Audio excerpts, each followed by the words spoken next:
Keterkaitan fenomena imigran dengan mata kuliah pengantar hukum internasional menjadi penting dalam konteks global. Imigran adalah perpindahan penduduk dari suatu negara ke negara lain secara permanen maupun sementara, dengan tujuan untuk mencari pekerjaan, studi, atau alasan lainnya.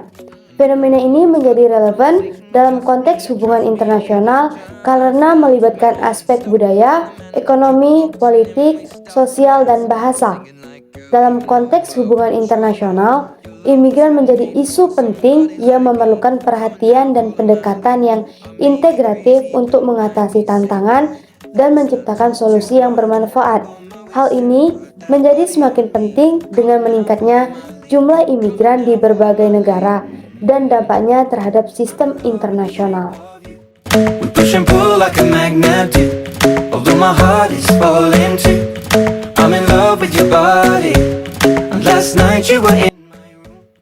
Imigran adalah orang yang berasal dari luar negeri yang masuk ke dalam sebuah negara. Imigran dibagi menjadi dua, yaitu imigran ilegal dan imigran legal. Imigran legal adalah individu yang memasuki dan tinggal di suatu negara sesuai dengan aturan hukum dan peraturan yang berlaku. Mereka mungkin memiliki izin tinggal, visa kerja, atau status imigrasi lainnya yang diberikan oleh pemerintah tuan rumah. Migran legal biasanya telah memenuhi persyaratan yang ditetapkan oleh negara tersebut untuk masuk dan tinggal. Imigran ilegal adalah orang yang memasuki atau tinggal di suatu negara tanpa izin resmi atau melanggar hukum imigrasi yang berlaku. Mereka mungkin tidak memiliki visa atau izin tinggal yang sah dan masuk ke negara tersebut tanpa melalui saluran yang diatur. Migran ilegal seringkali menghadapi risiko ilegal dan sosial, dan mereka dapat menjadi target deportasi oleh pihak berwenang jika ditemukan tinggal secara ilegal. Pekerja migran Indonesia juga terbagi jadi dua, yaitu prosedural dan non-prosedural, di mana non-prosedural berkaitan dengan mereka yang menyalahi aturan keimigrasian. Sebagai contoh, awalnya mereka menggunakan paspor dengan tujuan berwisata, tapi saat sudah tiba di negara tersebut, mereka bekerja. Itu tidak diperbolehkan karena jika ingin bekerja, harus ada konfirmasi dari Badan Perlindungan Pekerja Migran Indonesia atau BP2MI, Dinas Tenaga Kerja, dan juga dari instansi sebagai dokumen pendukung.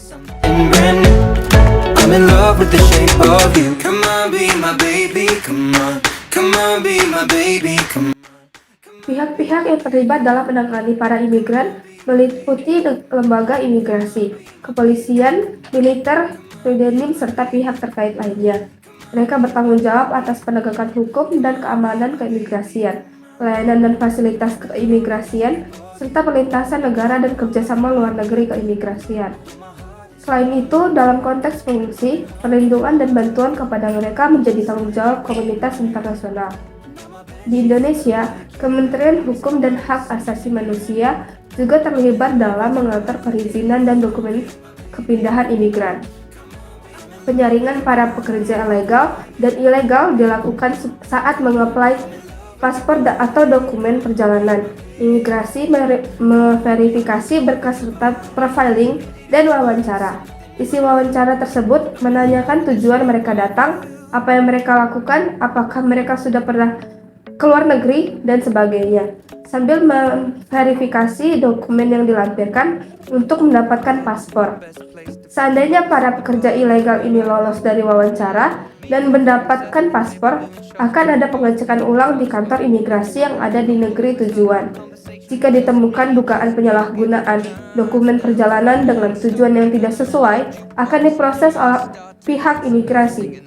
Jika ada pekerja non-prosedural yang didapat, maka akan pending keberangkatan orang tersebut. Ini adalah salah satu pencegahan bagi mereka yang diduga non-prosedural atau pekerja ilegal.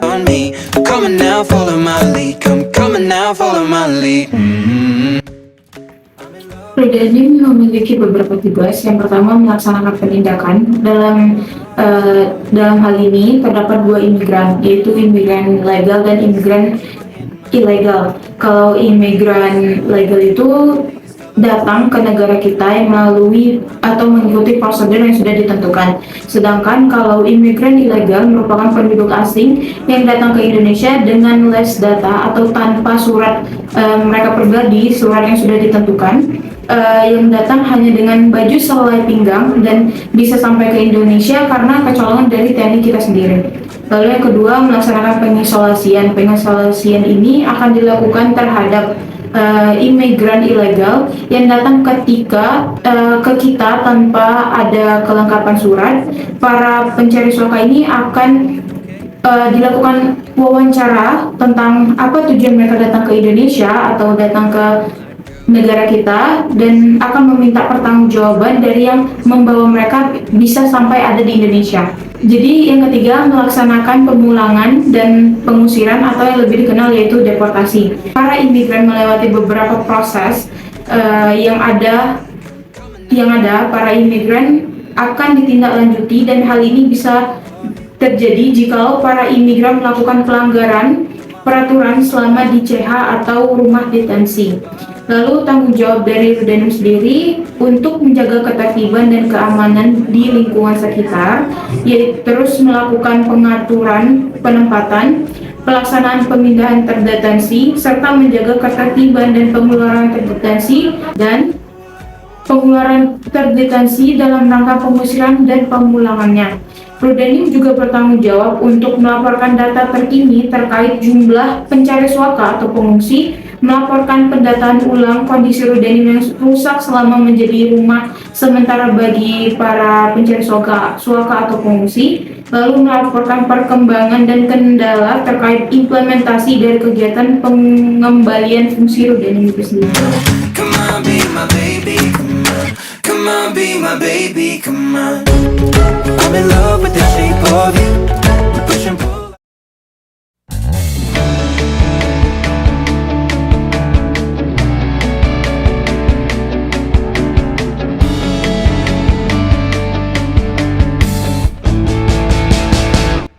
Dalam wawancara, dijelaskan oleh Ibu Nur Kemalasari selaku narasumber dari kantor rumah detensi imigran atau Rudenim, saat imigran masuk ke dalam detensi, maksimal masa tahanan yang akan diberikan adalah 10 tahun sesuai dengan pasal 214 PP 31 tahun 2013.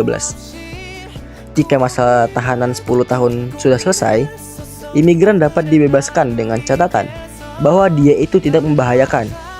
Jika imigran masuk tanpa pelabuhan yang sah atau secara gelap dengan kapal, dan juga tanpa petugas-petugas yang clearance atau memverifikasi, itu adalah imigran ilegal. Jika tertangkap, akan diletakkan ke rumah detensi imigrasi untuk pemeriksaan selanjutnya. Di Indonesia, imigrasi memiliki kebijakan yaitu selektif polisi. Artinya, hanya orang yang bermanfaat atau mempunyai skill saja yang boleh masuk ke Indonesia. Imigran yang berada di rumah detensi imigrasi harus menunggu untuk diprodustisia atau di tindakan administrasi keimigrasian. Produstisia sendiri berarti akan dibawa ke meja hijau, sedangkan TAK atau tindakan administrasi keimigrasian berarti mereka akan dideportasi. Kalau ilegal imigran, jika pihak imigran sudah menghubungi konsulat mereka dan mereka sudah dalam penyelidikan dan penyidikan, dan juga TAK sudah membuat keputusan, maka ilegal imigran tersebut akan dideportasi dan dicekal tidak bisa masuk ke Indonesia lagi. Produstisia sendiri berarti pihak imigran harus menyiapkan berkas dari mulai BAP, penyelidikan, dan lain-lain. Jika sudah dianggap lengkap oleh jaksa, maka akan dilakukan persidangan. Ibu Nur Kemala juga menjelaskan kembali mengenai orang yang ditahan di Rudenim. Mereka menunggu keputusan dari PBB dan dalam hal ini adalah UNHCR. Jika mereka sudah diwawancara dan di-profiling dan didapat bahwa mereka adalah pengungsi, maka mereka akan diberikan kartu oleh UNHCR dan akan ditempatkan di Rudenim, community house, maupun rumah-rumah masyarakat. Jika di rumah masyarakat, mereka akan disponsori oleh UNHCR, PBB, dan sebagainya sembari menunggu mereka dikirim ke negara ketiga. Ibu Nur Kemalasari menjelaskan terkait hal yang harus dilakukan imigran setelah berada di penampungan. Beliau berkata, sesuai peraturan Presiden NU 126 tahun 2016, setiap pengungsi wajib melapor setiap bulan kepada Rudenim. Tapi, ini hanya berlaku terhadap imigran yang sudah mendapatkan kartu dari UNHCR. Bagi imigran yang belum mendapatkan kartu dari UNHCR, mereka akan tetap didetensi di rumah detensi imigrasi. Ibu Nur Kemalasari menjelaskan bagaimana prosedur penerimaan dan juga pemulangan imigran di Rudenim. Beliau mengatakan untuk penerimaan akan dimulai dengan menerima surat persetujuan dari Ditjen Imigrasi.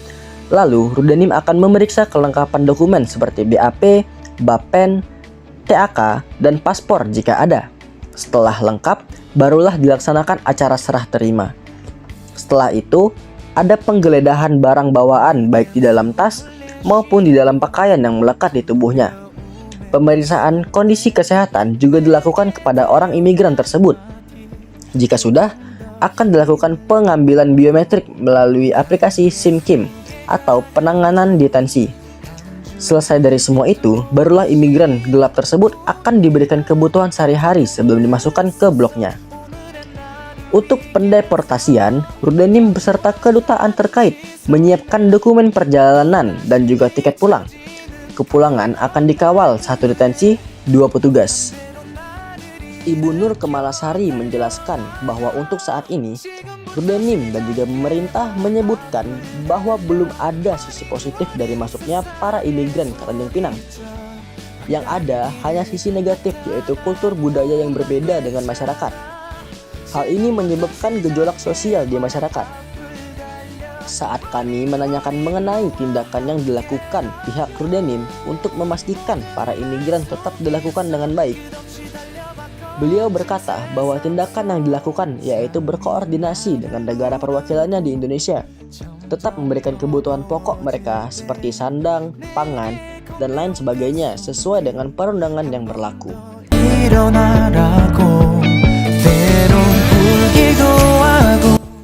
Kasus imigran ilegal di Indonesia cukup banyak, yang dimana salah satunya juga ada di Tanjung Pinang, Kepulauan Riau. Imigran ilegal dapat tertangkap di Indonesia karena masuk ke wilayah Indonesia tanpa melalui tempat pemeriksaan imigrasi. Hal inilah yang dapat menyebabkan mereka dipidana penjara. Tidak hanya itu, mereka juga dapat tertangkap jika bekerja secara ilegal, yang dimana itu merupakan pelanggaran hukum. Kebijakan hukum dalam menangani imigran ilegal di Indonesia ini adalah dengan menempatkan mereka di rumah detensi imigrasi atau Rudenim untuk dideportasi. Selain itu, dalam menangani imigran ilegal, kerjasama antara institusi pemerintah dan kepolisian juga diperlukan untuk menegakkan hukum imigrasi. Perlu diketahui bahwa seorang imigran yang melakukan pelanggaran atau disebut imigran ilegal ini ketika sudah dipindahkan ke rumah detensi imigrasi, maka ia tidak lagi disebut sebagai imigran, melainkan deteni. Saat kami melakukan wawancara di kantor Rudenim atau rumah detensi imigrasi, kami diberikan kesempatan untuk mengunjungi salah satu deteni yang ditahan karena datang ke Indonesia tidak membawa surat-surat atau dokumen yang lengkap. Deteni tersebut bernama Cesi yang berasal dari Nigeria. Cesi sudah ditahan di Indonesia selama 2 tahun lebih. Saat pertama kali Cesi ditahan di Community House, Depok selama 1 tahun. Kemudian, Cesi dipindahkan ke rumah detensi imigrasi Tanjung Pinang dan sudah berada di sana selama 1 tahun lebih. Menurut pengakuan Cesi, selama ia berada di rumah detensi imigrasi Tanjung Pinang, ia diperlakukan dengan sangat baik, dan para pekerja di sana juga sangat ramah padanya. Hal inilah yang membuktikan bahwa rumah detensi imigrasi Tanjung Pinang melakukan tanggung jawabnya dengan sangat baik. Sebagai upaya mewujudkan pemenuhan dan penghormatan terhadap hak asasi manusia, sebagaimana diatur dalam Deklarasi Universal Hak Asasi Manusia tahun 1948, dan kemudian diratifikasi oleh pemerintah Indonesia melalui penerbitan Undang-Undang Republik Indonesia Nomor 39 Tahun 1999 tentang Hak Asasi Manusia, bahwa setiap orang tanpa mengenal identitas suku, agama, ras, dan antar golongan wajib dijunjung tinggi nilai-nilai hak asasi manusianya. Salah satu subjek yang memerlukan pemenuhan terhadap hak asasi manusia adalah deteni yang saat ini berada di rumah detensi imigrasi di seluruh Indonesia. Berdasarkan Undang-Undang Republik Indonesia Nomor 39 Tahun 1999 tentang hak asasi manusia, mengatur 10 jenis hak asasi manusia, yaitu 1. Hak untuk hidup diatur dalam pasal 9. 2. Hak berkeluarga dan melanjutkan keturunan diatur dalam pasal 10. 3. Hak mengembangkan diri diatur dalam pasal 11. 4. Hak memperoleh keadilan diatur dalam pasal 17. 5. Hak atas kebebasan pribadi diatur dalam pasal 20. 6. Hak atas rasa aman diatur dalam pasal 28. 7. Hak atas kesejahteraan diatur dalam pasal 36. 8. Hak turut serta dalam pemerintahan diatur dalam pasal 43. 9. Hak wanita diatur dalam pasal 45. Dan 10. Hak anak diatur dalam pasal 52.